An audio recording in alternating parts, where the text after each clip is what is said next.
How's everybody doing? Yeah. What's up, boss? Good, and you?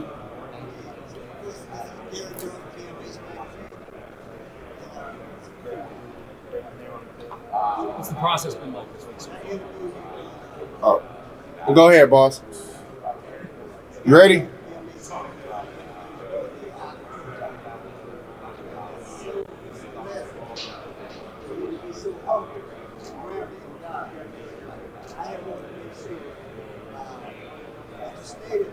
Yes, sir. Yeah. Right. Yeah. First and foremost, I want to thank God for being here. It's been a dream come true, man. Got to thank my Lord and Savior Jesus Christ. But that's something that I was put into me at an early age was my foundation in Christ, and that's something that I was inspired by other athletes growing up, and I want other kids to be inspired by me, not only just on the field, but how I carry myself off the field, because I think that's very important. The platform I have and the influence that I have on the world is something that I take really seriously, and I want to be responsible while doing that, and I want to be effective in my community, and I want people to look at me as a role model. So that's one of the reasons why I do that. Have you got a chance to meet the Houston Texans? Yes, sir, I have. What was that meeting like? It went really well. I got to meet everybody on their front office and had a great conversation, asked me some questions, and I feel like I did really good in the interview process with them, and looking forward to going deeper and deeper building a relationship with them. CJ, what is it that you really want to show in those interviews? Yeah, one thing about me, I want to show first and foremost is my foundation, how I am as a man, as my person. Of course, I want to show I'm a man of God and let that be known. And then secondly, I just want to show that who I am. I want to be myself. I want to be unapologetic myself. No matter what room I step in, I want to let them know that I control the room and that I'm a leader. And then third, I want to show them the IQ that I have about the game when they ask me questions about plays or different things like that. That I let them know that I am a student of the game and I'm willing to learn, and I know I have a lot to learn. So, but I do come from an offense that is high power, and I did put a lot of points up, but I'm willing to go back to square one and learn it all over again just to be great at this league. So those are three things I'll try to show. You mentioned your football like you. I mean, what have you seen in your meetings with teams and stuff that's prepared you for what you're seeing? Yeah, Coach Day and everybody at Ohio State, dealing with Coach Harline, Coach Dennis, Coach Fitch, Coach Wilson, our old offensive coordinator. They do a great job in our building just because it is an NFL, a mini NFL team, and they make you get up on the board, they make you explain the plays back. It's not just them coaching you all the time. You have to be the coach on the team, and that's something that I took very serious, was not only being the leader, but being that coach on the field. And if somebody forgot a route or somebody forgot the protection or somebody did this wrong or that wrong, I think on film you can constantly see me pointing things out, what I have to do, tell them routes, tell them plays, and I think that just shows the what I'm willing to do just to be great and to be a coach on the field. Yes, sir. That was my first formal interview that I had. Met Coach McDaniels, met everybody in the front office, and went really well. Had a great conversation with them. Kind of got to explain what my offense was, and they asked me about my athleticism and things like that, if I can do it at the next level, and I told them yes, sir. So had a great conversation with them. They asked me about some family stuff as well. So just being really honest and trying to just build that relationship and that connection. Describe your style as a quarterback and your skill set. Yeah, so for me, I try to describe my style as one, free flowing, but still disciplined. Still to take the completion when it's there, but at the same time making plays. I like to be just confident really in myself, and another thing I like to do is kind of just extend plays, but take the routine plays on their routine. So I don't try to press the envelope, and I think that's very important being a quarterback sometimes, because you want to let your teammates know that you're not always trying to be Superman, but when you need to be to make that play and you can extend that play, you get a lot more respect from your teammates. So those are just things I like to do. I think I'm a playmaker. I think I'm very creative, and I think I'm smart when it comes to protections and things like that, because I solve a lot of issues before they're even there, and that's something I pride myself on. And one thing about me, I think I'm a ball placement specialist. That's one thing I like to be very accurate. I don't want my receivers to have to do really anything to catch the ball, and I think I've shown that time and time on film. CJ, what's an area this team felt? You showed the game against Georgia. It's the game. Sure.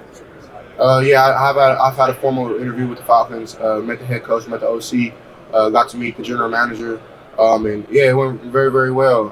Had a great interview with them. They're real fiery in there, real. They're kind of like big kids, kind of. They're just kind of cool. At the same time, asking really good questions, being very honest, and I appreciated that. So that interview went really well.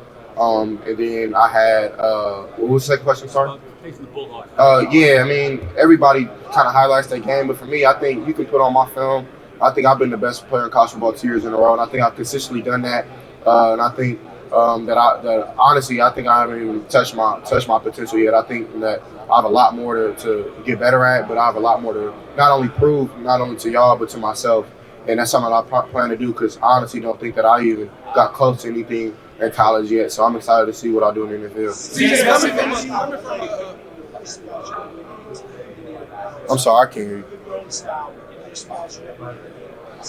Yeah, I mean, growing up for me, one of the reasons I wore number 7 was because Michael Vick. So he inspired me not only just to be athletic, use my athleticism, but as a black quarterback to stay in the pocket and throw the ball. And that's something that he was very underrated in. And then I looked up to Deshaun Watson a lot as somebody I feel like I have a similar playing style to. And then Joe Burrow, being able to create, not being the fastest guy ever, being able to kind of extend plays, throw guys off of you, just be tough, and that's something that I feel like I do in this game. CJ, coming from a winning program like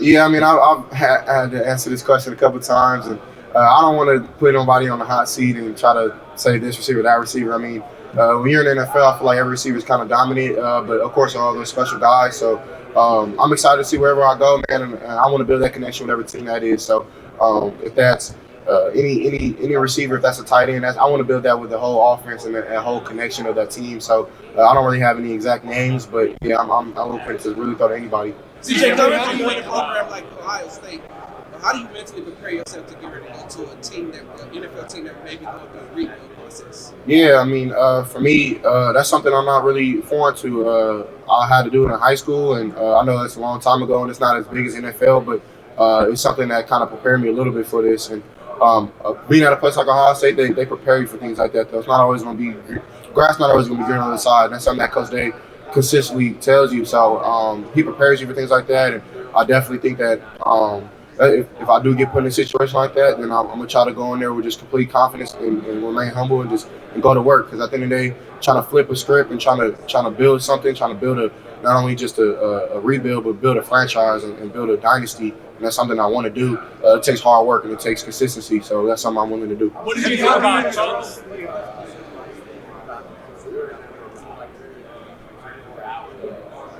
Yeah, I mean, I've had a lot of conversation with older veterans. I remember the conversation with Larry Fitzgerald I had up in Arizona at the Super Bowl. And he was basically telling me kind of just the confidence piece about it, just being really confident in yourself, and really just being a student of the game, not being too cool for school, going in there and controlling that team from all the way from rookie minicamp. And I think that's how it starts because I don't think you can build a dynasty or build something like that without a good foundation. And that's something that I want to do when I come in is be a leader. And, of course, not demand respect, but earn it, build trust off the field, and be a leader not only on the field but off as well. So that's what I plan to do.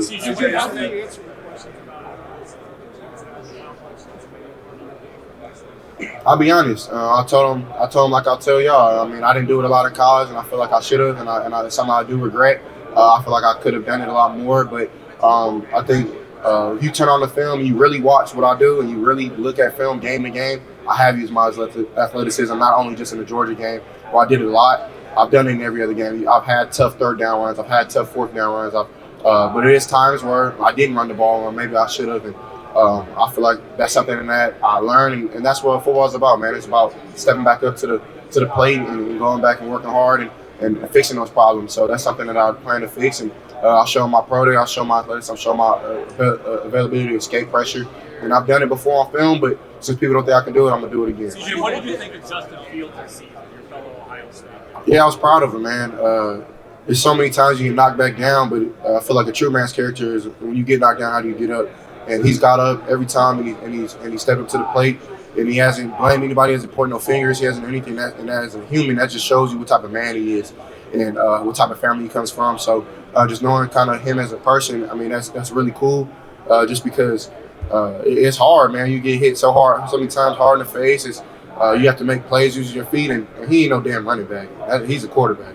And he can sling that rock. So I'm gonna stand up for my brother every time, and he's gonna do great things in his career, and I'm excited to play with him. Then so you're gonna think about the Bears at home. Is it a weird thing to think about? I mean, no, I don't want to go there. I mean, that's his team. So, but I mean, I think I can do my thing. I gotta go build my legacy, and I know he's rooting. He texted me yesterday morning. So, me and him are brothers for life. That was one of the games I felt really, really healthy. I was dealing with some hamstrings, but I mean, at the end of the day, you can't use no excuse. If you lose games, then that's what matters. You can't lose. But one thing that kind of motivated me was just honestly people thinking that we couldn't play as a team no more. They didn't think that Ohio State was meant to be in the playoff, and that's something that I took to heart because at the end of the day, we the Buckeyes. And we was gonna show that, and I feel like we did, even though we did lose. We let everybody know that who we are, and we don't turn down no fade. We gonna look you in the eye. We gonna hit you in the mouth, and that's something that we did for 4 quarters, and we got to just finish those last 5 minutes off. And but shout out to Georgia, man. They're a great football team. But at the end of the day, I feel like we all got to prove who we are as not only just as a player, but as a program. You're saying you pride yourself on it. Not being a risk and not being a that motivates you more. It's like I gotta finish this chapter, but it's not really. Yeah, I mean, I was honestly going to come back to school. It was really hard for me to leave a place like Ohio State where it takes time to get to where I was at, and it takes a lot of hard work, a lot of trust building, a lot of camaraderie off the field, and it's something you can't just throw in the trash right away. And I don't feel like I did that or coming to the league. It was a smart decision for me, I feel, but it was really hard. And of course, like you said, not being that team of North, not winning the national championship were 2 goals of mine, and of course, not winning the Heisman. Was I feel because of those losses, that's kind of hurts. You know what I'm saying? 'Cause I feel like I could have won 2 Heismans back to back if I win those 2 games. So, but at the end of the day, man, it's a part of God's plan, and I don't question that. It put a little more fire on me, put another chip on my shoulder. So I'm excited to go to the league and do better things than that because that wasn't God's plan. So let's see what the league got for me now. You said you pride yourself in accuracy. Where did that? Was there a time maybe high school where you were working on that? How'd you get to that point, and what's the key to that? Yeah, that's something I kind of grew up doing. Like I said, in youth ball, my coach, his name is Coach Tojo Munford. I would play for the Outlaw Warriors growing up, and he forced me to stay in the pocket. He forced me to be accurate. And my high school coach, Coach Verdi, we used to do like little bubble screens, and if I didn't hit the top shoulder, I'd do 10 push-ups or little small things like that. So it forced me to be accurate, and not only just on deep shots, but like on those bubble screens, on slants, on outs. It's being quarterback friendly to my receivers, and that's something that I pride myself on. Last question, please.